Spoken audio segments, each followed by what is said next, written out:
Hello friends, welcome to my channel Tuli ব্লগসে তোমাদের অনেক স্বাগত।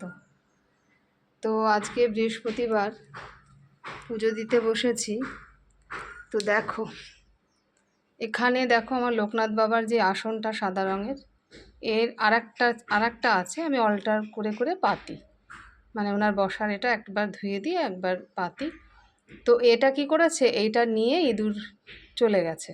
মানে বললাম না আমাদের বাড়ি একটা গেছো ইঁদুর না নেংটি ইঁদুর এসেছে, আমার তো মনে হয় নেংটি এবার নিয়ে চলে গেছে। এই 2 দিন এটা করলো। তারপরে এখন আমি দেখছি কি এখানে 3টে ময়ূর পালক থাকে এই জায়গাটায়, এই গোবিন্দের পাশে 3টে ময়ূর পালক থাকে, সেটা দেখছি এখন নেই, খাওয়া। মানে আর এই যে মা লক্ষ্মীর পাশে যে ধানের ছড়াটা, সেটা তো কাটতে কাটতে কাটতে কাটতে তাকে তো একটুখানি করে দিয়েছে আর নিচে পড়েছে। যেদিন আমি ঠাকুর ঘরের সমস্ত পরিষ্কার করবো সেদিনই হয়তো পরিষ্কারটা হবে। মানে ও যে কী তছনছ করছে, কী যে এতদিন রান্নাঘরে করতো মানতাম, এখন মন্দিরের মধ্যে ঢুকে ঠাকুরের ঘরে ঢুকে ঠাকুরের জিনিসপত্র ওলট পালট করে দিচ্ছে। মানে কী রাগটা ধরে বলো, কী রাগটা ধরে, সব ওলট পালট করে দিচ্ছে।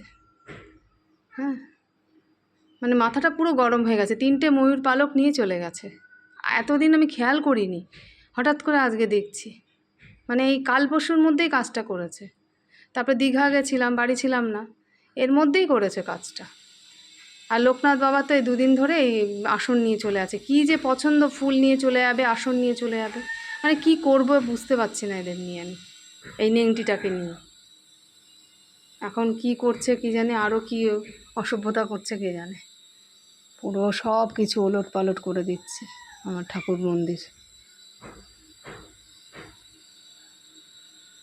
কি করতে হয় বলো এদের, কি করতে হয়?